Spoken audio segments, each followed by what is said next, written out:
নীলফামারীতে জেলা কিন্ডারগার্টেন অ্যাসোসিয়েশনের বৃত্তি পরীক্ষা অনুষ্ঠিত। মোহাম্মদ মাসুদ রানার তথ্য ও ভিডিও চিত্রে বিস্তারিত। নীলফামারীতে জেলা কিন্ডারগার্টেন অ্যাসোসিয়েশনের উদ্যোগে বৃত্তি পরীক্ষা 2025 সফলভাবে অনুষ্ঠিত হয়েছে। শনিবার নীলফামারী সরকারি উচ্চ বিদ্যালয়ে এর প্রথম দিনের পরীক্ষা অনুষ্ঠিত হয়। জেলা কিন্ডারগার্টেন অ্যাসোসিয়েশন সূত্রে জানা যায়, প্রথম শ্রেণী থেকে পঞ্চম শ্রেণী পর্যন্ত মোট 1410 জন শিক্ষার্থী এই বৃত্তি পরীক্ষায় অংশগ্রহণ করে। জেলার বিভিন্ন এলাকার মোট 28টি কিন্ডারগার্টেন প্রতিষ্ঠান থেকে শিক্ষার্থীরা পরীক্ষায় অংশ নেয়। সকাল থেকেই পরীক্ষা কেন্দ্রে শিক্ষার্থী ও অভিভাবকদের উপস্থিতিতে মুখর হয়ে ওঠে নীলফামারী সরকারি উচ্চ বিদ্যালয় প্রাঙ্গণ। নির্ধারিত সময় অনুযায়ী শান্তিপূর্ণ ও সুশৃঙ্খল পরিবেশে পরীক্ষা অনুষ্ঠিত হয়। বৃত্তি পরীক্ষার পরীক্ষা নিয়ন্ত্রক হিসেবে দায়িত্ব পালন করেন নীলফামারী জেলা কিন্ডারগার্টেন অ্যাসোসিয়েশনের সভাপতি মোহাম্মদ আনোয়ারুল ইসলাম। এ সময় সার্বিক ব্যবস্থাপনায় উপস্থিত ছিলেন সুভাষ চন্দ্র রায়, সাধারণ সম্পাদক নীলফামারী জেলা কিন্ডারগার্টেন অ্যাসোসিয়েশন। আয়োজকরা জানান, কিন্ডারগার্টেন পর্যায়ে শিক্ষার্থীদের মেধা যাচাই, পড়ালেখার প্রতি আগ্রহ বাড়ানো এবং প্রতিযোগিতামূলক মনোভাব তৈরি করতেই এই বৃত্তি পরীক্ষার আয়োজন করা হয়েছে। খুব দ্রুত পরীক্ষার ফলাফল প্রকাশ করা হবে বলে জানানো হয়। অভিভাবকরাও এই ধরনের শিক্ষামূলক উদ্যোগে সাধুবাদ জানান এবং ভবিষ্যতে এমন আয়োজন অব্যাহত রাখার দাবি জানান। আছি নীলফামারী জেনারেল হাসপাতাল।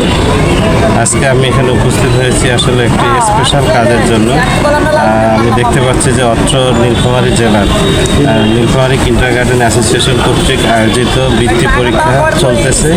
এখানে আসার আমার একটাই উদ্দেশ্য হচ্ছে যে এই কোমলমতি শিশুরা শিক্ষার সাথে যেভাবে জড়িত আছে, শিক্ষার পাশাপাশি যদি তাদের কোনো স্বাস্থ্যের কোনো অসুবিধা হয় বা কোনো স্বাস্থ্য ঝুঁকির সমস্যায় পড়ে, তাদেরকে তাৎক্ষণিকভাবে যেন স্বাস্থ্যসেবা নিশ্চিত করা যায়, সেই উদ্দেশ্যে আমি আসছি।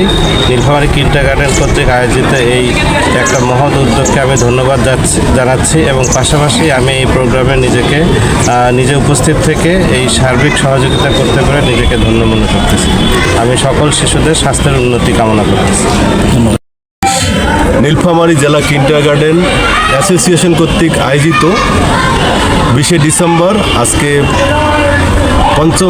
প্রথম শ্রেণী থেকে পঞ্চম শ্রেণী পর্যন্ত 5টি শ্রেণীতে মোট 1410 জন শিক্ষার্থী আজকের এই পরীক্ষায় অংশগ্রহণ করছে। পরীক্ষা শুরু হয়েছে সকাল 10টা 30 মিনিটে। এটা চলবে 10টা 30 মিনিট থেকে 1টা পর্যন্ত প্রথম শিফট, মাঝখানে 1 ঘন্টা বিরতি দিয়ে আবার 2টা থেকে 4:30 পর্যন্ত এই পরীক্ষা চলবে। পরীক্ষা আজকে রাষ্ট্রীয় শোক দিবস ঘোষণা আছে, আমরা জাতীয় পতাকা অর্ধনমিত করেছি এবং আমরা শুরুতেই আজকের যে জুলাই যোদ্ধা হাদির মৃত্যুতে আমরা গভীর শোকাহত, আমরা শোক প্রকাশ করেছি এবং একটা আমরা ব্যানারও সামনে টাঙিয়েছি। সব মিলে আজকে সুন্দর পরিবেশে আমাদের পরীক্ষা অনুষ্ঠিত হচ্ছে। আজকে আমাদের মেডিকেল টিমের সাপোর্ট দিচ্ছেন ডাক্তার আউয়াল সাহেব, শিশু বিশেষজ্ঞ নীলফামারী জেনারেল হাসপাতাল, এবং উপস্থিত যে সাংবাদিক ভাইয়েরা এবং বিভিন্ন প্রতিষ্ঠান থেকে প্রিন্সিপালরা, অভিভাবকরা সবাই যথেষ্ট সহযোগিতা করেছেন। পরীক্ষা সুন্দর পরিবেশে অনুষ্ঠিত আছে। ধন্যবাদ সবাইকে। কিন্ডারগার্টেন অ্যাসোসিয়েশনের 2025 সালের বৃত্তি পরীক্ষা অনুষ্ঠিত আজকে আমাদের নীলফামারী সরকারি উচ্চ বিদ্যালয়ে সুষ্ঠুভাবে প্রথম শ্রেণী থেকে পঞ্চম শ্রেণীর সুষ্ঠুভাবে পরীক্ষা পরিচালনা করা হয়েছে।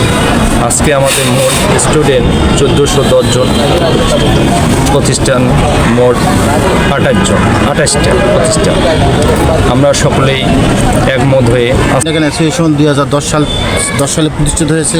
সেই 10 সাল থেকে আজ পর্যন্ত প্রতি বছরই আমরা বৃত্তি পরীক্ষা নিয়ে থাকি এবং কোমলমতি বাচ্চারা স্বতঃস্ফূর্তভাবে বৃত্তি পরীক্ষা অংশগ্রহণ করে। আসসালামু আলাইকুম, আমার নাম হলো তৌফিক, আমার বাসা হলো মাস্টারপাড়া নীলফামারী। আমার মেয়ে ক্লাস 2-এ পড়ে। উল্টাহা থেকে আজকে পরীক্ষা দিচ্ছে, বৃত্তি পরীক্ষা অনুষ্ঠিত হচ্ছে। আমি আমার বোনকে নিয়ে সকালে আসছি এবং তার জন্য অপেক্ষা করছি। এইরকম পরীক্ষা বাচ্চাদের জন্য খুবই সহায়ক এবং হচ্ছে যে ভবিষ্যতে এরকম পরীক্ষা চলমান থাকলে তাদের জন্য অনেক ভালো হবে, বা সিস্টেমগুলো বুঝতে পারবে যে কীভাবে বৃত্তি পরীক্ষা দিতে হচ্ছে, সব কিছু বুঝতে পারবে। এই জন্য এটা চলমান। আমি নীলফামারী জেলা কিন্ডারগার্টেন অ্যাসোসিয়েশনের একজন উপদেষ্টা। আমরা আমাদের অ্যাসোসিয়েশন থেকে 2010 সাল থেকে শুরু করে 2025 সাল মানে বর্তমান আমাদের আজকে যে পরীক্ষা নিচ্ছি, আমরা প্রতিটা শিক্ষার্থী মেধাবী, আমরা তাদের মেধাটাকে মূল্যায়ন করার জন্য পর্যায়ক্রমে আমরা 2010 সাল থেকে এই বৃত্তির আয়োজনটা করে আসছি, যাতে তাদের ভবিষ্যৎ আরও উজ্জ্বল হয়, আরও সাফল্য হয়। এই চেষ্টাটাই আমরা অব্যাহত রাখি।